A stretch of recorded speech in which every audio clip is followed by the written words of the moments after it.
Assalamualaikum warahmatullahi wabarakatuh. Alhamdulillahi rabbil alamin. Wassalatu wassalamu ala asyrafil anbiya'i wal mursalin wa ala alihi wa sahbihi ajma'in. Subhanaka la ilma lana illa ma 'allamtana innaka antal alimul hakim. Wa la haula wa la quwwata illa billahil aliyyil azim. Amma ba'd. Sidang penonton yang dirahmati Allah, salah satu ilmu yang cukup baik untuk kita fahami adalah ilmu tasawuf. Ilmu tasawuf ini sebenarnya satu ilmu yang amat penting dan diperlukan dalam kehidupan manusia.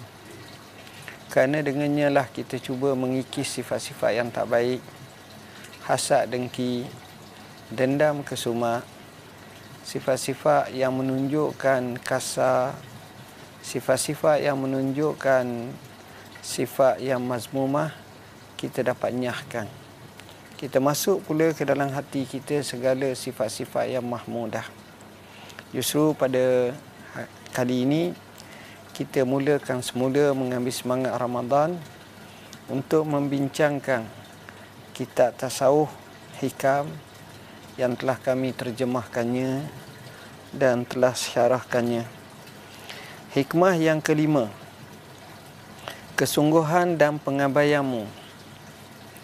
Qala al-musannifu rahimahullahu ta'ala wa nafa'ana wa bikum amin.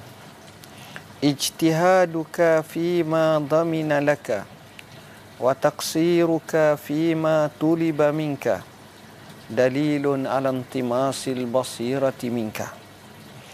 Kesungguhan kamu pada perkara yang telah dijamin bagimu dan kecuaianmu pada perkara yang dituntut daripadamu menunjukkan ketiadaan yakinmu dan hapusnya mata hatimu.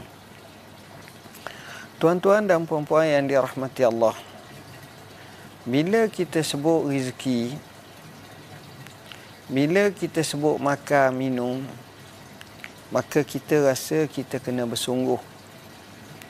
Kenapa? Kerana dengan sebab kita bersungguh, kita akan dapat. Benar sekali. Tapi masalahnya bersungguh sehingga mengabaikan kewajipan yang Allah perintahkan. Allah suruh sembahyang, suruh puasa, suruh ibadat, kita kesampingkan.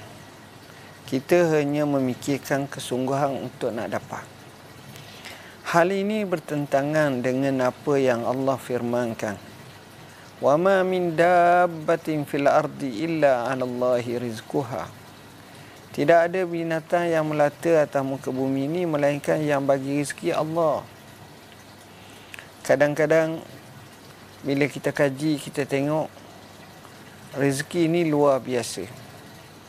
Dia bukan mesti kuat baru dapat rezeki, gagah baru dapat rezeki, kaya ataupun kita kata berpangkat besar baru dapat rezeki, orang tua baru dapat rezeki, kanak-kanak tak. Sehingga Imam Syafi'i menyatakan laukana rizqu ya'ti bi quwwatin ma akalal usfur syai'an ma'an nisri. Kalaulah rezeki itu berdasarkan kekuatan, sudah barang tentu burung ciak tak akan dapat makan nak banding dengan burung helang. Dia raja angkasa. Jadi rezeki sebenarnya adalah milik Allah. Allah boleh bagi kepada sesiapa pun. Allah boleh bagi rezeki dan Allah jamin. Kerana itu tuan-tuan, kita tengok ada orang ahli tasawuf, kerjanya buat batu nisan. Satu hari dia terpukul batu tu menyebabkan pecah terbelah. Menakjubkan dalam batu tu ada lubang sikit, gelonggong, nampak ulat. Dan dia tengok ulat tu segar. Dia mikir seorang. Antara pemikirannya, macam mana ulat ni boleh hidup dalam batu? Siapa yang merezekikan ulat tersebut? Maka fahamlah dia yang merezekikan ulat tersebut adalah Allah Subhanahu Wa Taala. Jadi dia mengambil satu tindakan kesungguhan bahawa rezeki adalah milik Allah. Dia tak goyah, dia yakin kepada Allah, di samping tidak menafikan asbab untuk ikhtiar. Di sini cara seperti ini barulah kita benar.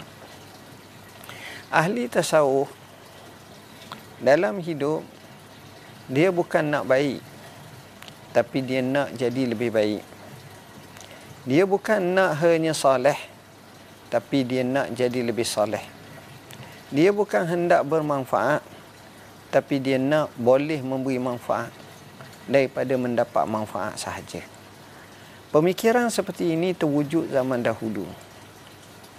Dinisbahkan kepada Syakir Al-Balkhi bersama dengan gurunya atau rakannya, iaitu Ibrahim bin Adham.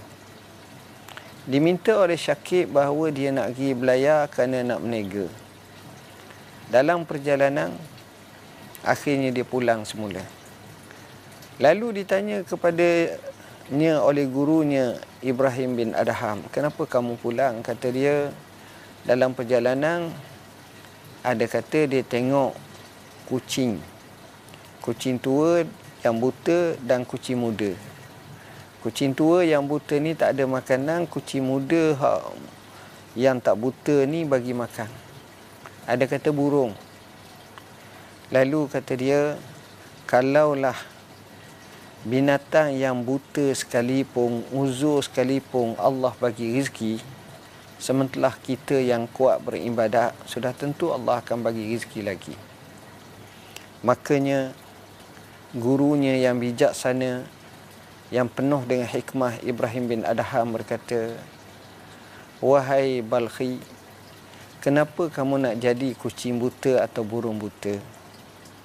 Alangkah baiknya kalau kamu jadi burung muda atau kucing muda yang beri makan kepada kucing buta atau burung buta tu. Maknanya, memberi manfaat jauh lebih baik daripada kita hanya mendapat manfaat. Jadi, walaupun kita berusaha, tapi niat untuk dengan usaha kita dapat tanggung kaum keluarga, bantu dan dapat selesaikan permasalahan hidup mereka. Sedangkan bila kita cuai daripada apa yang Allah minta kepada kita, apa Allah minta kepada kita? Allah minta supaya kita ibadat, kita semayang, kita puasa, kita zikir. Bulan Ramadan Al-Mubarak ini kita puasa, kita tarawih, kita tahajud, kita qiyamul lail. Maka kalaulah kita kurang perkara ini, apa yang dituntut daripada kita, maka itu sebagai dalil yang menunjukkan buta dan tidak celaknya mata hati kita. Kenapa? Kerana dalam bab rezeki yang Allah jamin, kita bersungguh-sungguh. Dalam bab ibadat yang Allah tak jamin kepada kita, kita melewa-lewakan dan menganggap enteng. Tidakkah ini satu kerugian yang paling besar dalam kehidupan kita? Sebab itu, hikmah seperti ini mengajar kepada kita yakin kepada Allah. Rezeki adalah milik Allah. Kita disuruh untuk berusaha, menggandakan usaha kita dengan sebaik mungkin, dan jangan sekali-kali kita abaikan usaha kita, tetapi saat yang sama ibadat kepada Allah mesti ditingkatkan. Kalau kita dapat tingkat, sebenarnya kita berjaya. Hikmah ini sejujurnya memberi banyak pencerahan kepada kita. Marilah sama-sama kita sentiasa berdoa kepada Allah.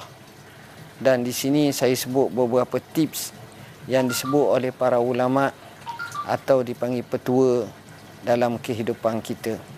Antaranya, cukupkan atau lengkapkanlah dirimu dengan amalan yang saleh sekalipun sikit.